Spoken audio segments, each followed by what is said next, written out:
ñi ngi ak président Modou Fall jiite dëgg moo wër ñu koy gërëm bu baax di ko sant yéen seen site la teranga.info ak la Teranga TV d'abord Modou da lay laaj li jëm ci poste premier ministre bi ñu fas yéenee dindi samedi jaaree ko ci assemblée nationale dindi boobu nan nga ko gisee. waaw jërëjëf donc Omar ñu ngi leen di remercier di nuyu waa Teranga Info yëpp di nuyu aussi ñuy suivre à travers internet.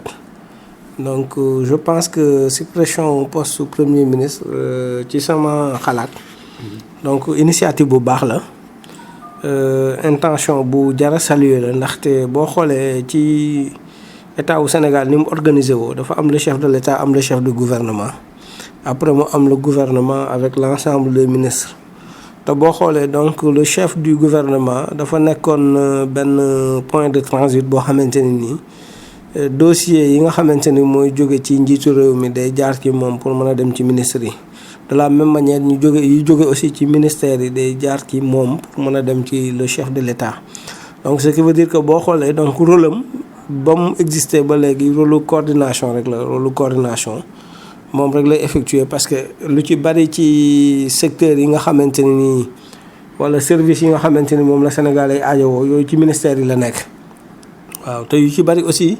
ci li nga xamante ni moom la réew mi di doxee ci njiitu réew mi lay jógee mooy maanaam njiitu réew mi mooy définir donc la politique de la nation ak naka la yaakaar ni moom la réew mi war a joxe te loolu boo dee xool ñi koy exécuter directement moom mooy ñi nekk ci ministère yi donc ce qui veut dire que boo xoolee mën nañ ni donc le chef du gouvernement muy premier ministre poste la boo xamante ni nii donc goulot la quoi goulot d'étranglement mooy maanaam dossier dañ fay jaar te bu ñu fa jaaree effectivement donc mën nañ centraliser wu ci moom am fa ab diir pour ñu koy traiter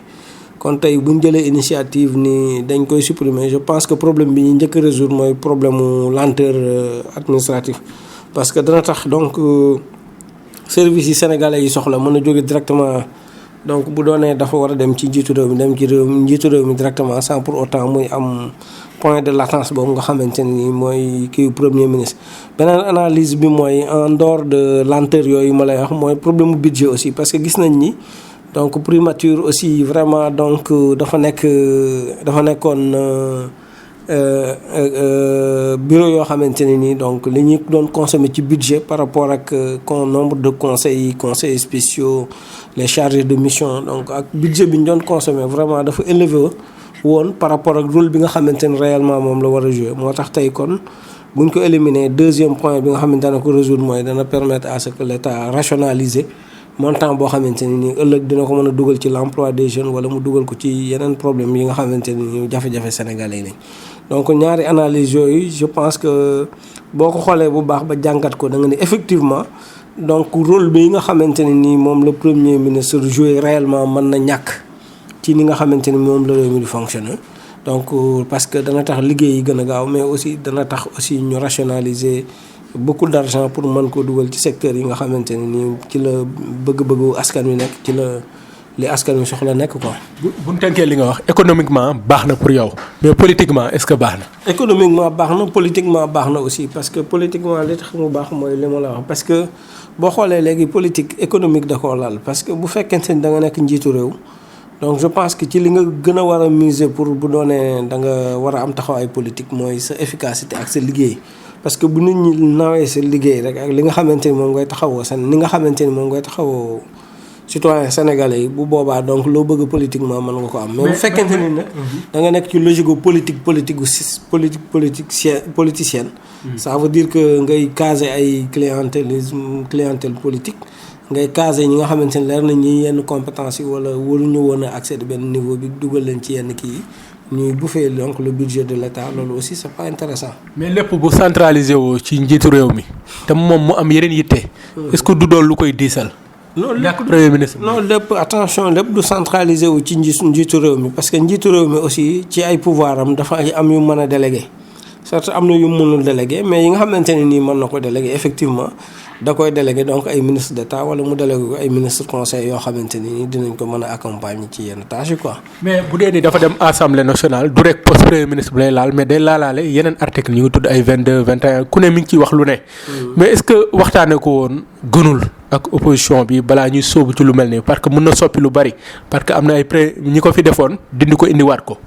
waaw donc boo xoolee mooy li ma la wax rek xam nga njiitu réew moom bu fekkente ne ni askan wi sénégalais yi citoyen dañ la wóolu ba fal la nga am une majorité absolue donc il faut nit ñi bàyyi la ni nga yaakaar ni boo ko yoree réew mi dana dox nga yore ko noonu daal. parce que kenn du jiital nit aussi di ko fakastal kon moom bu jàppee ni donc le fait que mu supprimer poste boobu effectivement lu koy permettre mu gën a mën a efficace la ci li muy liggéey lu koy permettre mu gën a mën a gaaw ci li muy liggéey du le mode fast track donc je pense que loolu aussi il faut citoyens sénégalais yi ak nit ñi nangul ko de façon générale quoi donc man loolu mooy jàngat bi ma ci njëkk di parce que nit ki donc boo amee ci moom kóolute ba dénk ko sam réew da nga ko war a mën a bàyyi moom ni mu yaakaar ni moom la doxalee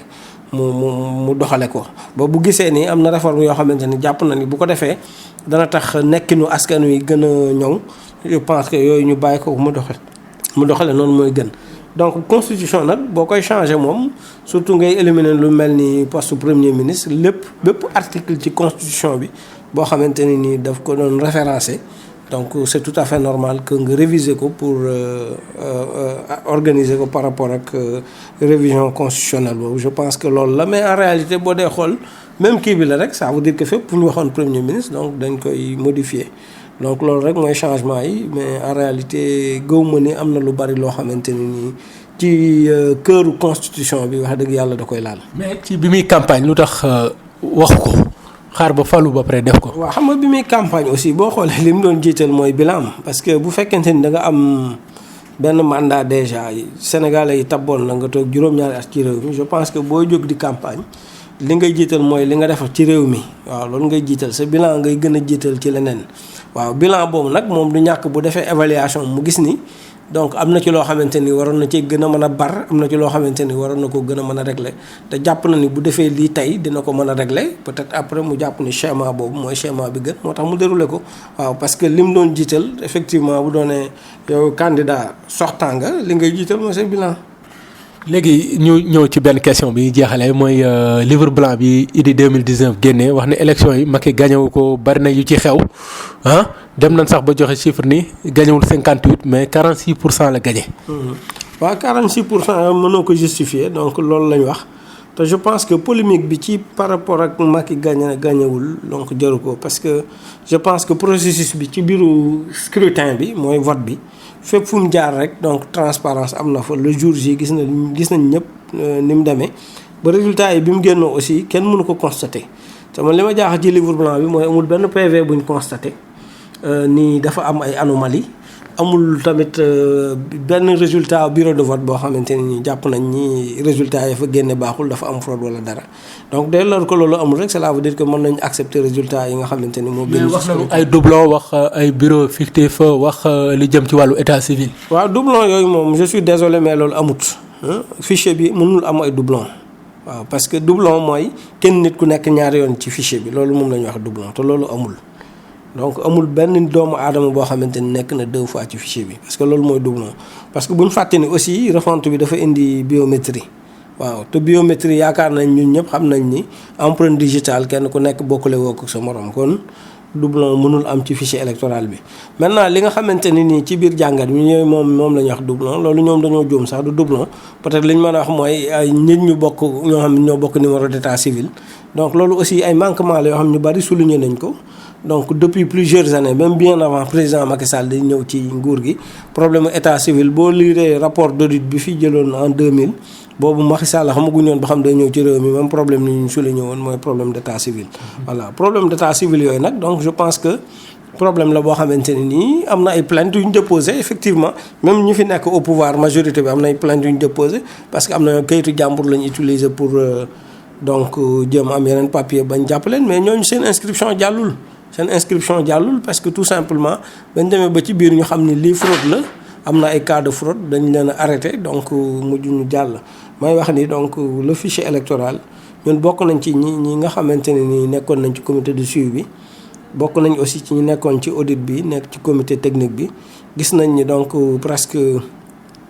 fichier bi moom wax dëgg yàlla amul benn problème bu mu am donc mënees na cee dem élection d'ailleurs je pense que ñoom apprécier loolu sax moo tax ñu dem élection parce que bu leen leeroon ni leen effectivement donc li ñuy wax am na logique am na sens te déjà gis nañ ni ça a été préparé depuis 2016 comme ñoom lu ñu ko waxee seen rapport bi cela veut dire que incohérence am na mënoon nañ def ni comme Abdoulaye Wade ni mu def peut-être boycotté parce que jàpp ni gagné nañ leen mais étant entendu que woo nañ leen plusieurs fois ci concertation ñëwuñu ñu woo leen ci dialogue ñëwuñu donc ñu insister ba mission d'audit bi ñuy ñëw affaire parrainage bi aussi ñu woo leen ci ñëwuñu kon je pense que erreur yi yu ci bari donc ñoom ñoo def erreur yi këpp seen kaw mooy seen manque de vigilance seen manque de volonté pour bokk ci concertation bi yooyu moo leen indil tey li leen arrivé mais quant à scrutin bi ak vote bi moom amul kenn ku mën a naatable ni donc am na fraude wala amul jaar yoon donc lépp jaar na yoon te yaakaar nañ ni Sénégalais yëpp gis nañ depuis les bureaux de vote ba ci conseil constitutionnel donc li waroon a am lépp ci transparence am na donc looloo tax nit ñi war nañ mën a accepter quand même ni président Macky Sall mooy njiitu réew mi ñu accepter ko bàyyi loolu seen ginnaaw donc réew mi jëm kanam daal ñu xool naka la ñuy defee nag ba manquement yi am ci processus bi ñu xool nan lañ koy réviser ba ñëpp man ci gis seen bopp aussi ba aussi ñu yokk transparence su processus électoral bi te loolu mënul am ci lu dul bu ñu leen woowee ci concertation woo leen ci dialogue ñu mën a wuy ji dem toog ci table di waxtaan joxe seen point de vue bind livre aussi ça ne veut pas dire que une contribution à distance ngay joxe pour participer ci ab dialogue wala processus li gën ba gën mooy recommandation yi ñu bind bu ñu leen woowee dialogue ñu dem recommandation yi ñu teg ko ci table yi nit ñi waxtaane ko li ñu gis ni baax na ci recommandation yi ñu appliqué ko li ñu gis ni aussi baaxul ci recommandation yi donc ñu éliminer ko donc pour le bien de la démocratie sénégalaise. Président Modou Fall ñu ngi lay gërëm merci.